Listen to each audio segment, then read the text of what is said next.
이게 불기소 결정문인데 굉장히 재밌어요. 그러면서 비록 어쩔 수 없는 사정으로 불기소 처분을 하지만 쌍방울 그룹이 변호사비를 대납했을 가능성이 의심된다 라고 명확하게 써놨습니다. 수원지검 멋지네요. 수원장, 혹시 수원 가면은 왕갈비 통닭이랑 왕갈비랑 그리고 또 SKB 성기범 PD가 또 수원 출신인데 역시 수원 사람들이 멋있는 것 같아. 역시 수원이 아주 멋진 것 같습니다. 수원지검 파이팅! 해주고 싶네요. 그리고 이 그 불기소 결정문 이것도 써있어요. 무엇보다도 쌍방울이 아태평화교류협회에서 쌍방울이 행사 비용으로 2억 원을 내는 등 모두 8억 원을 후원했다. 근데 게다가 또 이화영 계속 먹어? 네. 법인카드 등 아하. 1억 원의 뇌물을 줬다. 그렇기 때문에 이 각종 혐의 때문에라도 이재명 매우 너무 라는 점 제가 분명히 말씀드리고 수원지검장이라고 제가 또 인사를 좀 드리겠네요. 자, 또 감사한 분들 좀 읽어볼게요. 네, 현재 실시간 시청자 25,500분이 실시간 시청하고 계시고요. 좋아요는 7,600분, 7,800분이 지금 좋아요를 눌러주세요. 감사합니다. 송경희님 3만원 감사드리고요. 전옥민님 10만원, 최옥선님 2만원, 호두패밀리 5만원 이렇게 보내주셨네요. 감사합니다. 한번 먹어볼게. 네. 넌 먹어보겠습니다. 자, 참 먹어봐. 아까도 이 불기소 결정문에서 나왔습니다만 검찰이 이 굉장히 쌍방울 수상하다. 네?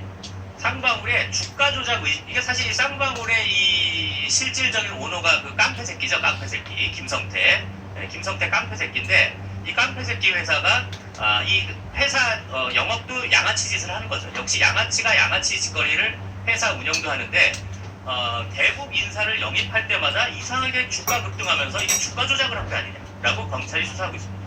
왜냐하면 대북 사업 관련 인사를 영입했는데 정작 대북 관련 사업을 안 하고 딱 한 번 한 게 아까 아태평화교류협회 이재명이 경기도지사 할 때 그 행사 얼마 딱한게 있었어요? 다였다는 거죠.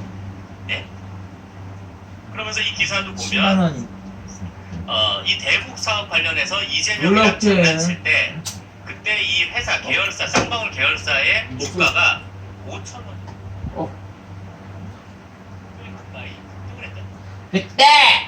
그때 쌍방울 주가가 누구 싫어? 이화영 부총리장을 쌍방울의 사회이사로 영입했습니다. 근데 이런 상황에서 또 3,000원대까지 떨어졌던 쌍방울 계열사 주식이 또 2배 가까이 실시간이니까. 원래 이렇게 생각 진짜 맛있거든. 여기 딱 이렇게 눕혔지. 고기를 이렇게 했지. 그 다음에 이걸 했지. 올해 3월에는 쌍용 자동차 인수전에 참여하면서 주가 그 이후에 주가가 주식 팔고 돈 벌고 이런 장난질을 한 양아치 빤스 회사, 양아치 브라자 회사가 바로 쌍방울입니다. 이런 빤스 회사, 빤스도 잘 찢어질 것 같아요.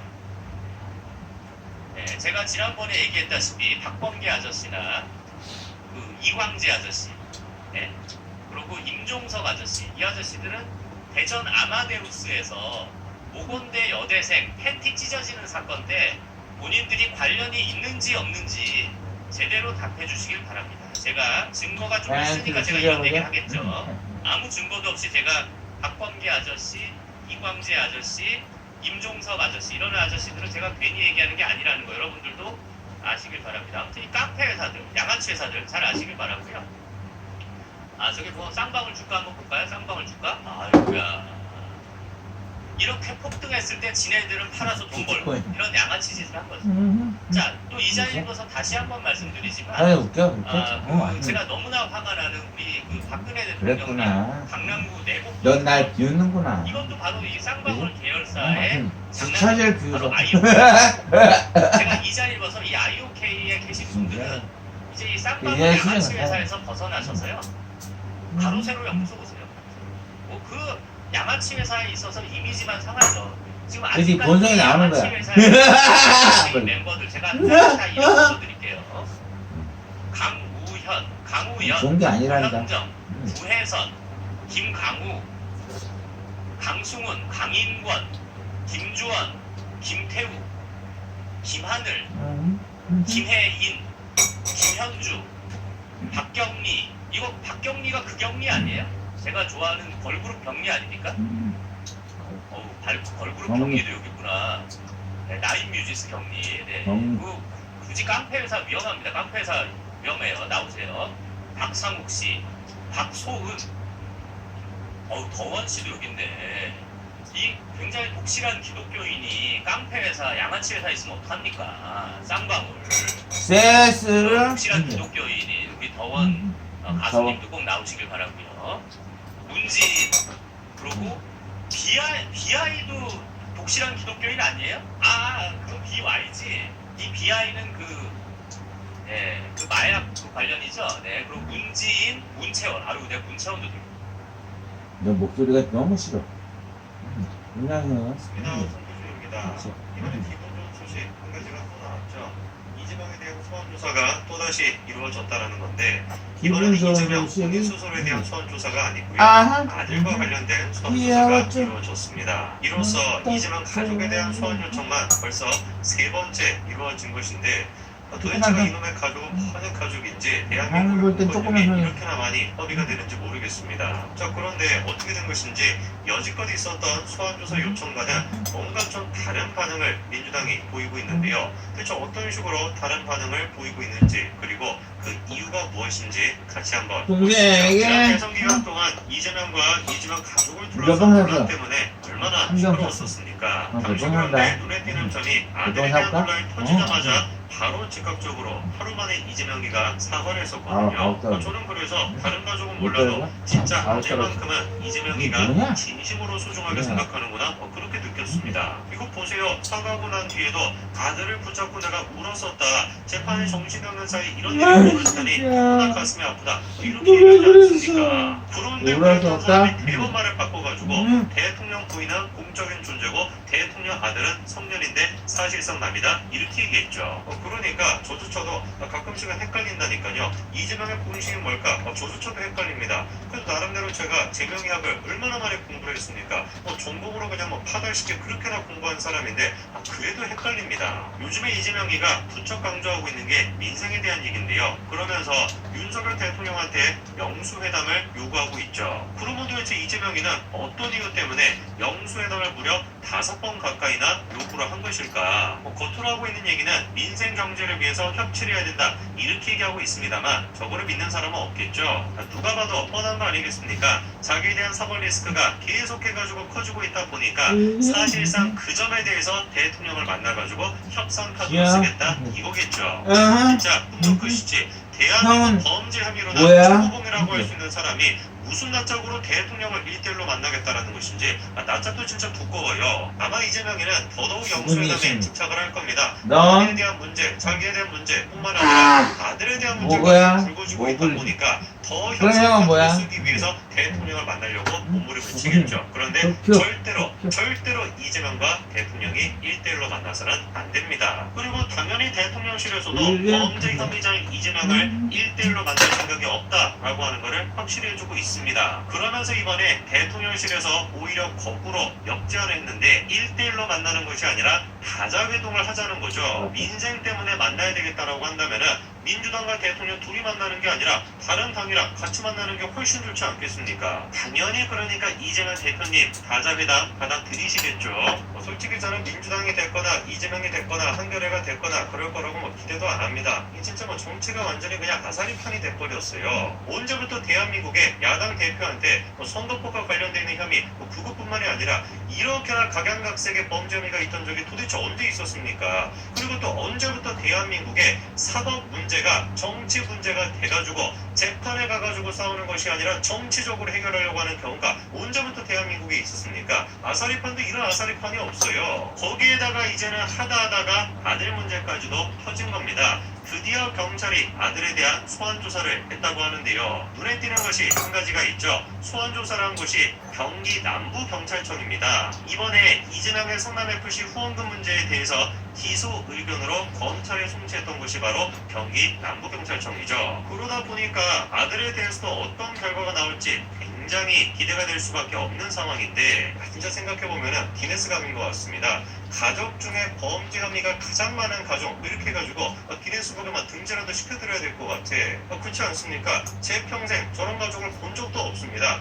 가족 중에 한 명이 범죄 혐의가 있다, 이것도 사실 찾기가 어려운 경우인데, 이거는 지금 이재명 가족 중에서 범죄 혐의가 없는 사람을 찾는 게 더 빠르지 않습니까? 이재명은 말할 것도 없고, 아내도 그렇고, 아들도 그렇고, 아들이 지금 한 명이 더 남아있지 않습니까? 근데 이 나머지 아들 같은 경우도 채용과 관련돼가지고 묘한 이야기가 나오고 있는데, 그거는 제가 너무 또 길어가지고 다른 영상으로 정리해드리겠습니다. 참으로 궁금한 게, 아들 문제에 대해서는 이재명이가 과연 뭐라고 변명을 할까? 그걸로 수익을 내가지고 공익사업으로 쓰기 위해서 환수하려고 했다, 정의로운 것이다, 이렇게 얘기를 할까요? 실제로 그렇게 얘기하실 것 같아요. 대장동 사업은 당군 이래 최대 공익사업이다, 이런 식으로 얘기했었고, 성남FC 두산을 들여왔던 것도 마찬가지로 정의로운 것이다, 그런 취지로 얘기하지 않았습니까? 충분히 그러면 아들 문제에 대해서도 공익환수를 위한 정의로운 사업이다, 이렇게 얘기할 수가 있죠. 그게 아니라고 한다면 혹시 이낙연이가 아들한테 그렇게 하라고 사주를 한 것이다, 이렇게 얘기할 수도 있을 것 같은데, 그것도 가능성이 있는 게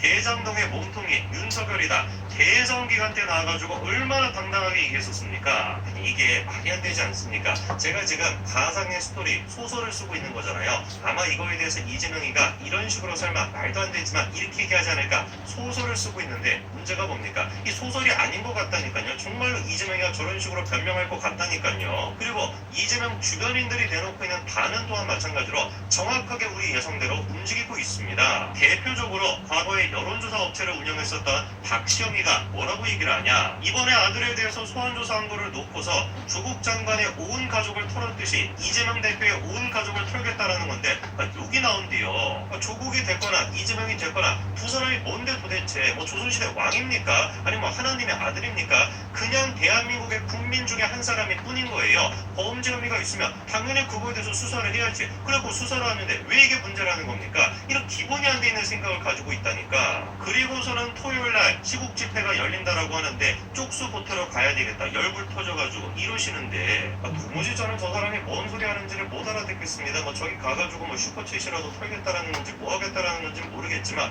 가서 해보세요. 가가지고 개딸들이랑 같이 모여가지고 이재명은 무죄다 외치시기 바랍니다. 혹시 박시영 씨가 이런 모습을 기대하고 가신다면 꿈 깨시기 바라고요. 아마 가셔서 보시게 될 모습은 이런 모습을 보시게 될 겁니다. 제가 박시영이나 이재명을 지지하시는 분들한테 꼭 말씀을 드리고 싶습니다. 제가 그래도 재명이야 박사과정 출신 아닙니까? 보니까 수료한 것뿐만 아니라 논문까지 써가지고 학위를 딸 정도로 그렇게나 제가 열심히 이재명에 대해서 분석하고 비판하는데 그 이유가 뭐겠냐고요. 전생에 제가 이재명이랑 맹수라도 적겠습니까? 저 전생 믿지도 않습니다. 그리고 지금까지 살아오면서 이재명을 만나본 적도 없는 사람이에요. 근데 왜 그렇게 제가 열심히 재명학을 공부하고 재명이를 비판하겠습니까? 이유는 딱 한 가지밖에 없는 거예요. 진짜로 이재명을 둘러싸고 그 가족을 둘러싸고 범죄 혐의가 있기 때문에, 그렇기 때문에 수사를 해야 된다, 이게 다인 겁니다. 이재명이랑 맹수를 져가지고 그런 게 아니라, 이재명 씨는 저를 맹수라고 생각하겠지만 저는 그렇게 생각하거든요. 범죄 혐의가 있으니까 수사하자. 동생에게 제가 이재명 대표를 구웠나? 얼마나 배려심이 넘치는 분인데 다 그냥 비싼 사람들끼리 다 모아놔가지고 한꺼번에 처리하기 얼마나 좋게 만들어 두셨는데 얼마나 배려심이 넘칩니까? 검찰이 조국에 대해서 수사하고 조국 가족에 대해서 수사하고 이재명에 대해서 수사하고 이재명 가족에 대해서 수사하는 거, 이 모든 것들이 여러분들이 보시기에는 마치 검찰이라고 하는 악마 같은 존재가 의도적으로 모든 것들을 다 하고 있다라고 생각이 드시겠지만 그게 망상이라는, 제발 망상에서 벗어나가지고 거기에 현혹시키는 박정희 같은 사람의 말을 듣지 마시고 제발 진실이 무엇인지 보시고 깨어나시기 바랍니다. 여기까지 말씀드리겠습니다. 감사합니다.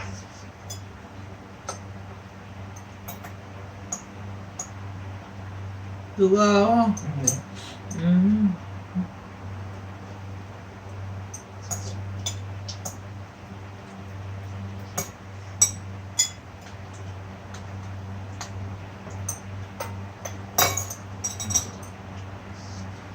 반갑습니다. 송규준입니다. 이번에 기분 좋은 소식 한 가지가 또 나왔죠.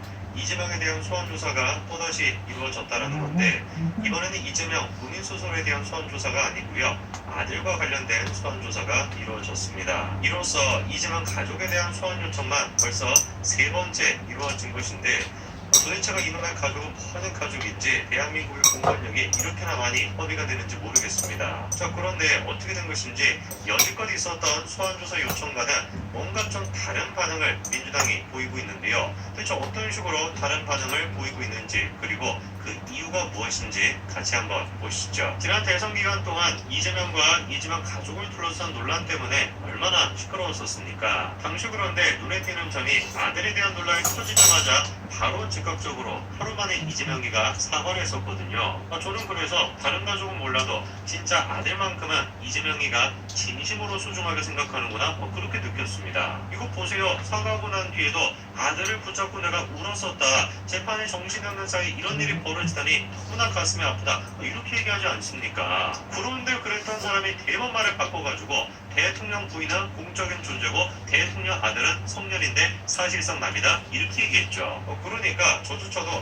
가끔씩은 헷갈린다니까요. 이재명의 본심이 뭘까? 저조차도 헷갈립니다. 그래서 나름대로 제가 제명의학을 얼마나 많이 공부를 했습니까? 제명의학? 전공으로 그냥 파달시게 그렇게나 공부한 사람인데 그래도 헷갈립니다. 요즘에 이재명이가 부쩍 강조하고 있는 게 민생에 대한 얘기인데요. 그러면서 윤석열 대통령한테 영수회담을 요구하고 있죠. 그러면 도대체 이재명이는 어떤 이유 때문에 영수회담을 무려 5번 가까이나 요구를 한 것일까? 겉으로 하고 있는 얘기는 민생 경제를 위해서 협치를 해야 된다 이렇게 얘기하고 있습니다만 저거를 믿는 사람은 없겠죠. 누가 봐도 뻔한 거 아니겠습니까? 자기에 대한 사법 리스크가 계속해가지고 커지고 있다 보니까 사실상 그 점에 대해서 대통령을 만나가지고 협상 카드로 쓰겠다 이거겠죠. 참 진짜 꿈도 크시지. 대한민국 범죄 혐의로는 최고범이라고 할 수 있는 사람이 무슨 낯짝으로 대통령을 1대1로 만나겠다라는 것인지 낯짝도 진짜 두꺼워요. 아마 이재명이는 더더욱 영수회담에 집착을 할 겁니다. 아내에 대한 문제, 자기에 대한 문제뿐만 아니라 아들에 대한 문제까지도 불거지고 있다 보니까 더 협상 카드로 쓰기 위해서 대통령을 만나려고 몸부림을 치겠죠. 그런데 절대로 이재명과 대통령이 1대1로 만나서는 안 됩니다. 그리고 당연히 대통령실에서도 범죄 혐의자인 이재명을 1대1로 만날 생각이 없다라고 하는 것을 확실히 해주고 있습니다. 그러면서 이번에 대통령실에서 오히려 거꾸로 역제안을 했는데 1대1로 만나는 것이 아니라 다자회동을 하자는 거죠. 민생 때문에 만나야 되겠다라고 한다면은 민주당과 대통령 둘이 만나는 게 아니라 다른 당이랑 같이 만나는 게 훨씬 좋지 않겠습니까? 당연히 그러니까 이재명 대표님 다자회담 받아들이시겠죠. 솔직히 저는 민주당이 됐거나 이재명이 됐거나 한겨레가 됐거나 그럴 거라고 기대도 안 합니다. 진짜 정치가 완전히 그냥 아사리판이 돼버렸어요. 언제부터 대한민국의 야당 대표한테 선거법과 관련되어 있는 혐의 그것뿐만이 아니라 이렇게나 각양각색의 범죄 혐의가 있던 적이 도대체 언제 있었습니까? 그리고 또 언제부터 대한민국의 사법 문제가 정치 문제가 돼가지고 재판에 가가지고 싸우는 것이 아니라 정치적으로 해결하려고 하는 경우가 언제부터 대한민국에 있었습니까? 아사리판도 이런 아사리판이 없어요. 거기에다가 이제는 하다하다가 아들 문제까지도 터진 겁니다. 드디어 경찰이 아들에 대한 소환조사를 했다고 하는데요. 눈에 띄는 것이 한 가지가 있죠. 소환조사를 한 곳이 경기 남부경찰청입니다. 이번에 이재명의 성남FC 후원금 문제에 대해서 기소 의견으로 검찰에 송치했던 곳이 바로 경기 남부경찰청이죠. 그러다 보니까 아들에 대해서도 어떤 결과가 나올지 굉장히 기대가 될 수밖에 없는 상황인데 진짜 생각해보면 기네스감인 것 같습니다. 가족 중에 범죄 혐의가 가장 많은 가족 이렇게 해가지고 기네스북에 등재라도 시켜드려야 될 것 같아. 그렇지 않습니까? 제 평생 저런 가족을 본 적도 없습니다. 가족 중에 한 명이 범죄 혐의가 있다. 이것도 사실 찾기가 어려운 경우인데 이거는 지금 이재명 가족 중에서 범죄 혐의가 없는 사람을 찾는 게 더 빠르지 않습니까? 이재명은 말할 것도 없고 아내도 그렇고 아들도 그렇고 아들이 지금 한 명이 더 남아있지 않습니까? 근데 이 나머지 아들 같은 경우도 채용과 관련돼가지고 묘한 이야기가 나오고 있는데 그거는 제가 너무 또 길어가지고 다른 영상으로 정리해드리겠습니다. 참으로 궁금한 게 아들 문제에 대해서는 이재명이가 과연 뭐라고 변명을 할까? 그걸로 수익을 내가지고 공익사업으로 쓰기 위해서 환수하려고 했던 정의로운 것이다. 뭐 이렇게 얘기를 할까요? 실제로 그렇게 얘기하실 것 같아요. 대장동 사업은 뭐 당군 이래 최대 공익 사업이다. 이런 식으로 얘기했었고 성남FC 두산을 뭐 들여왔던 것 또한 마찬가지로 정의로운 것이다. 그런 취지로 얘기하지 않았습니까? 충분히 그러면 아들 문제에 대해서도 공익 환수를 위한 정의로운 사업이다. 이렇게 얘기할 수가 있죠. 뭐 그게 아니라고 한다면 혹시 이낙연이가 아들한테 그렇게 하라고 사주는 것이다. 뭐 이렇게 얘기할 수도 있을 것 같은데 그것도 가능성이 있는 게 대장동의 몸통이 윤석열이다. 대선 기간 때 나와가지고 얼마나 당당하게 얘기했었습니까? 이게 말이 안 되지 않습니까? 제가 지금 가상의 스토리, 소설을 쓰고 있는 거잖아요. 아마 이거에 대해서 이재명이가 이런 식으로 설마 말도 안 되지만 이렇게 얘기하지 않을까 소설을 쓰고 있는데 문제가 뭡니까? 이 소설이 아닌 것 같다니까요. 정말로 이재명이가 저런 식으로 변명할 것 같다니까요. 그리고 이재명 주변인들이 내놓고 있는 반응 또한 마찬가지로 정확하게 우리 예상대로 움직이고 있습니다. 대표적으로 과거에 여론조사 업체를 운영했었던 박시영이가 뭐라고 얘기했냐. 이번에 아들에 대해서 소환조사한 거를 놓고서 조국 장관의 온 가족을 털었듯이 이재명 대표의 온 가족을 털겠다라는 건데 욕이 나온대요. 조국이 됐거나 이재명이 됐거나 두 사람이 뭔데 도대체 조선시대 왕입니까? 아니면 하나님의 아들입니까? 그냥 대한민국의 국민 중에 한 사람이 뿐인 거예요. 범죄 혐의가 있으면 당연히 그거에 대해서 수사를 해야지. 그리고 수사를 하는데 왜 이게 문제라는 겁니까? 이런 기본이 안 돼 있는 생각을 가지고 있다니까. 그리고서는 토요일날 시국 집회가 열린다라고 하는데 쪽수 보태러 가야 되겠다. 열불 터져가지고 이러시는데 도무지 저는 저 사람이 뭔 소리 하는지를 못 알아듣겠습니다. 뭐 저기 가가지고 뭐 슈퍼챗이라도 털겠다라는 건지 뭐 하겠다라는 건지 모르겠지만 가서 뭐 해보세요. 가가지고 뭐 개딸들이랑 같이 모여가지고 뭐 이재명은 무지다 뭐 외치시기 바랍니다. 혹시 박시영 씨가 이런 모습을 기대하고 가신다면 꿈 깨시기 바라고요. 아마 가셔서 보시게 될 모습은 이런 모습을 보시게 될 겁니다. 제가 뭐 박시영이나 이재명을 지지하시는 분들한테 꼭 말씀을 드리고 싶습니다. 제가 그래도 재명이야 박사과정 출신 아닙니까? 보니까 수료한 것뿐만 아니라 논문까지 써가지고 뭐 학위를 딸 정도로 뭐 그런 열심히 이재명에 대해서 분석하고 비판하는데 그 이유가 뭐겠어요? 전생에 제가 이재명이랑 왼수라도 적겠습니까? 저 전생 믿지도 않습니다. 그리고 지금까지 살아오면서 이재명을 만난 적도 없는 사람이에요. 근데 왜 그렇게 제가 열심히 재명학을 공부하고 재명이를 비판하게 됐습니까? 이유는 딱 한 가지밖에 없는 거예요. 동생에게 이재명을 둘러싸고 그 가족을 둘러싸고 범죄가 있기 때문에 그렇기 때문에 수사를 해야 된다. 이게 다인 겁니다. 이재명이랑 왼수를 져가지고 그런 게 아니라 이재명 씨는 저를 뭐 왼수라고 생각하겠지만 저는 그렇게 생각하지 않거든요. 범죄 혐의가 있으니까 수사하자. 그게 다인 거예요. 제가 이재명 대표를 왜 싫어하겠냐고요. 얼마나 배려심이 넘치는 분인데 다 그냥 비싼 사람들끼리 다 모아놔가지고 한꺼번에 처리하기 얼마나 좋게 만들어 두셨는데 얼마나 배려심이 넘칩니까? 검찰이 조국에 대해서 수사하고 조국 가족에 대해서 수사하고 이재명에 대해서 수사하고 이재명 가족에 대해서 수사하는 거 이 모든 것들이 여러분들이 보시기에는 마치 검찰이라고 하는 악마 같은 존재가 의도적으로 모든 것들을 다 하고 있다라고 생각이 드시겠지만 그게 망상이라는 겁니다. 제발 망상에서 벗어나가지고 거기에 현혹시키는 박정희 같은 사람의 말을 듣지 마시고 제발 진실이 무엇인지 보시고 깨어나시기 바랍니다. 여기까지 말씀드리겠습니다. 감사합니다.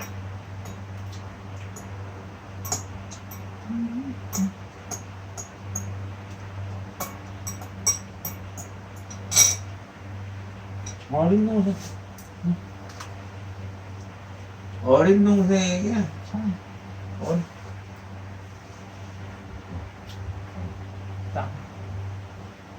어린 어린 동생에게 너는 어린 동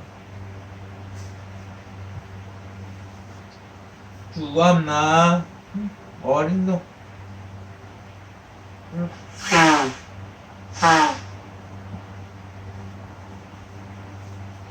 어린 동생은 어려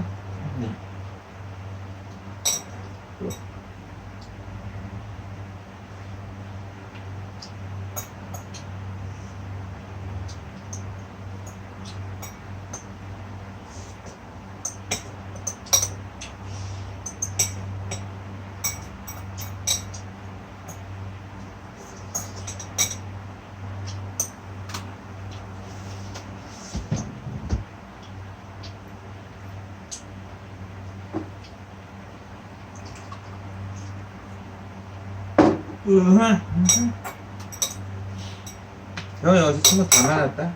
너 모르지?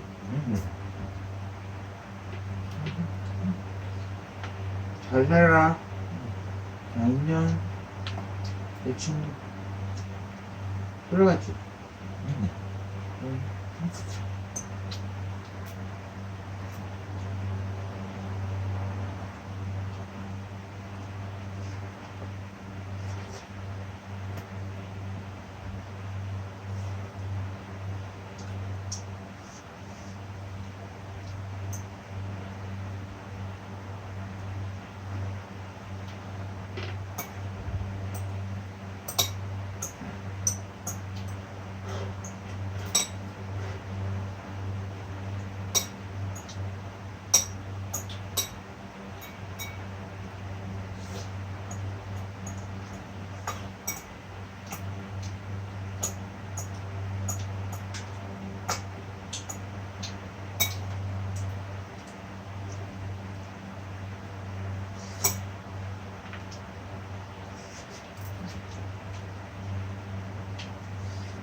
그러면